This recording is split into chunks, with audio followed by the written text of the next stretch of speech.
Gilly Bonny Online TV.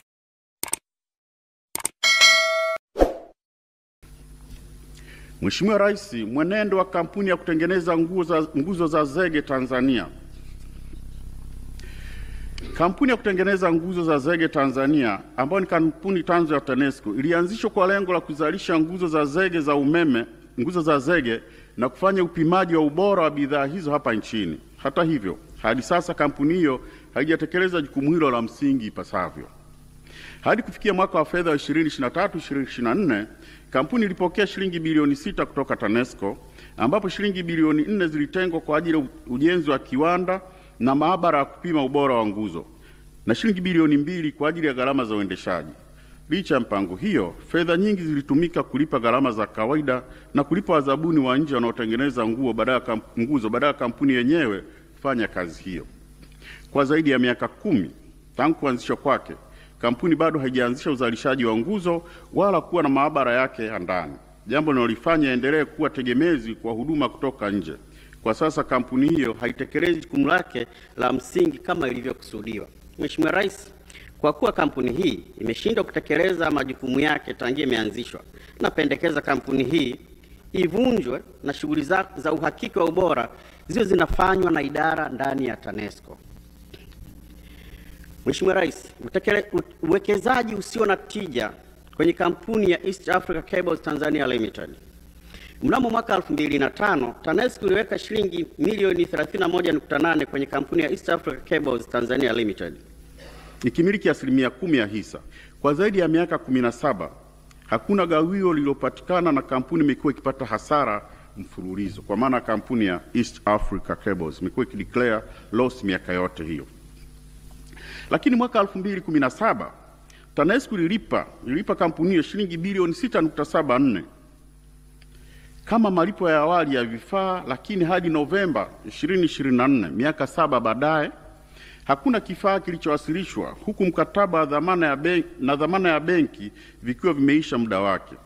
Hali hii inaleta hatari ya kupoteza fedha hizo, kwa maana shilingi bilioni 6.74. Mheshimiwa Rais, TANESCO inashauriwa kufanya tathmini ya uwekezaji huu na ichukue hatua za haraka kudai malipo ya awali ya shilingi bilioni 6.74. Mheshimiwa Rais, madeni ya TANESCO kwa IPTL na urejeshwaji wa fedha za Tegeta Escrow. TANESCO inadaiwa shilingi bilioni 238.71 na kampuni ya IPTL, ikijumuisha deni halisi la shilingi bilioni 111.48 na riba ya shilingi bilioni 127.22, pamoja na mgogoro kuhusu kutohuishwa kwa leseni ya IPTL kati ya mwaka 2017 hadi 2022. Kampuni hiyo imewasilisha madai mengine mengi ya fidia, gharama za uzalishaji na ada za kisheria, huku TANESCO ikidai kuwa mgogoro huo ulishatatuliwa kupitia kesi namba 200 ya mwaka 2015.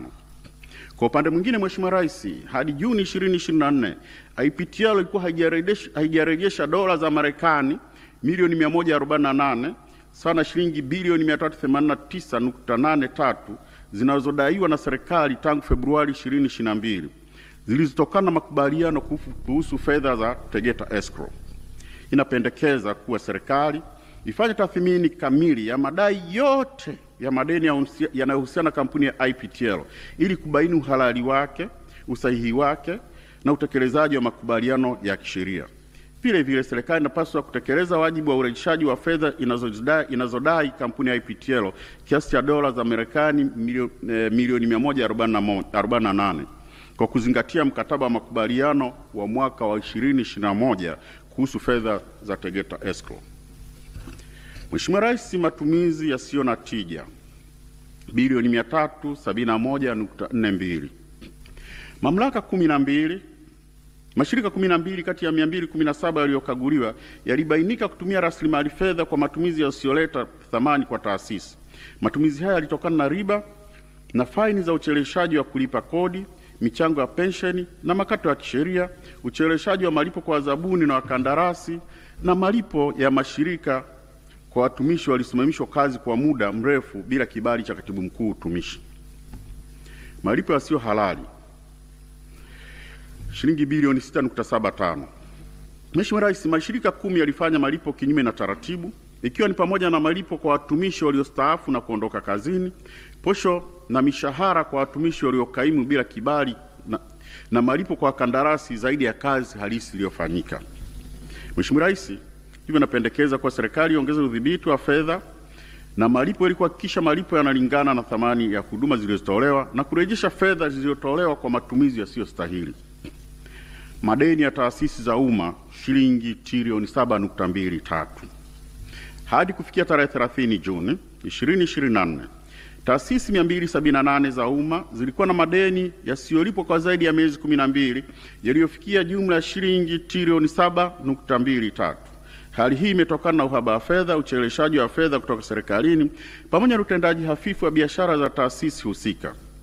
Kati ya deni hilo, taasisi za mashirika ya umma zinadaiwa shilingi trilioni 3.7 na taasisi za serikali kuu zinadaiwa shilingi trilioni 3.52. Madeni hayo yanajumuisha kiasi cha shilingi bilioni 71.47 ikiwa ni gharama za riba kutokana na ucheleweshaji wa malipo kwa kandarasi. Mheshimiwa Rais, napendekeza serikali harakishe utoaji wa fedha kwa wakati kwa taasisi husika ili kupunguza madeni.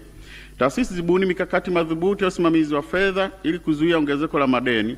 Aidha, mashauriano kati ya taasisi na wadaiwa wakuu yafanyike ili kuweka mpango wa kulipa madeni kwa awamu, kuepuka gharama zisizo za lazima zikiwemo riba. Mheshimiwa Rais, madeni ya watumishi wa umma shilingi bilioni 311.98. Ukaguzi umebaini watumishi wa umma katika taasisi 269 wanadai jumla ya shilingi bilioni 311.98 zikihusisha mishahara, gharama za usafiri wa mizigo kwa wastaafu na marupurupu ya kisheria kwa viongozi wa idara pamoja na watumishi wengine. Katika madeni haya, serikali kuu inadaiwa shilingi bilioni 274.8, mamlaka serikali za mitaa zinadaiwa shilingi bilioni 24.54 na mashirika ya umma yanadaiwa shilingi bilioni 12.64. Napendekeza serikali kupitia TAMISEMI na hazina kuhakikisha bajeti inatengwa na fedha zinatolewa kwa wakati ili kulipa madai haya, kuzuia malimbikizo zaidi. Utendaji wa benki za serikali. Mheshimiwa Rais, kwa mwaka wa fedha uliishia tarehe 31 Disemba 2024, benki zote 4 za serikali zilipata faida. Hata hivyo, licha ya mafanikio haya, benki hizi bado zinakabiliwa na changamoto mbalimbali za kiutendaji kama ifuatavyo: upungufu wa mitaji benki ya maendeleo ya TIB. Benki ya maendeleo ya TIB haijakidhi matakwa ya kisheria kuwa na mtaji wa angalau shilingi bilioni 200. Hadi kufikia Disemba 2024, benki ilikuwa na mtaji wa shilingi bilioni 87 tu, ikiwa ni pungufu kwa shilingi bilioni 113. Zaidi ya hayo, benki hiyo inadai shilingi bilioni 37 kutoka kwa msajili wa hazina tangu mwaka 2019, kiasi ambacho hakijalipwa hadi kufikia Machi 2025. Aidha, benki ilikuwa na madeni yaliyoiva ya shilingi bilioni 183 dhidi ya mali halisi, pungufu kwa shilingi bilioni 2.84. Riba ya madeni imeongezeka kwa 39% ndani ya mwaka mmoja. Hali hii ni hatarishi na ikiendelea inaweza kusababisha benki kupoteza sifa ya kisheria ya kujiendesha na kuhitaji usimamizi maalum kutoka Benki Kuu. Hasara endelevu na mtaji hasi kampuni ya TIB Rasilimali. Kampuni tanzu ya TIB, yaani TIB Rasilimali, imekuwa ikipata hasara kwa zaidi ya miaka 5 mfululizo. Mwaka wa 2024 ilipata hasara ya shilingi milioni 540 na kufikisha jumla ya hasara ya shilingi bilioni 3.63 kufikia Disemba 2024. Kampuni ilikuwa na mtaji hasi wa shilingi bilioni 1.25 ambapo madeni yalizidi mali zote. Hali hii inaonyesha kuwa kampuni ipo kwenye hatari ya kufilisika na kushindwa kabisa kujiendesha. Sababu kuu ni ukosefu wa mtaji na mabadiliko yasiyo na tija ya aina ya uwekezaji. Mheshimiwa Rais, usimamizi duni wa mikopo na dhamana katika benki za TIB na TCB. Ukaguzi umebaini kuwa benki hizi mbili zimekumbwa na mapungufu ya usimamizi wa mikopo. Katika benki ya maendeleo ya TIB, mikopo ya shilingi bilioni 209 ilitolewa kwa dhamana zenye thamani ya shilingi bilioni 52 pekee. tofauti ya shilingi bilioni 157. Aidha, mikopo ya shilingi bilioni 20 haikuwa na bima. Benki ya Biashara haikuwa na ripoti za uthamini wa mikopo 31 kati ya sampuli ya mikopo 51 yenye thamani ya shilingi bilioni 24.93. Vile vile, mikopo 13 yenye dhamana ya shilingi bilioni 47.14 haikuhakikiwa ipasavyo ili kuthibitisha uwepo wa uhalali wa dhamana hizo. Mapungufu haya yanaongeza hatari ya mikopo chechefu na kuathiri uendelevu wa benki hizi. Napendekeza kuwa serikali kwa kushirikiana na wadau husika itengeneze mwongozo wa kimkakati wa kuboresha uimara wa kifedha na usimamizi wa benki za serikali. Utendaji wa mifuko ya hifadhi ya jamii. Hatari ya kutorejeshwa kwa mkopo wa shilingi bilioni 27.61 uliotolewa kwa halmashauri ya jiji la Dar es Salaam. Mheshimiwa Rais, mwaka 2007 mfuko wa taifa wa hifadhi ya jamii kwa sekta Make your day right. Gilly Bonny Online TV. Kupata habari mpya na kwa haraka kila siku, usisahau kusubscribe kisha like na comment. Gilly Bonny Online TV.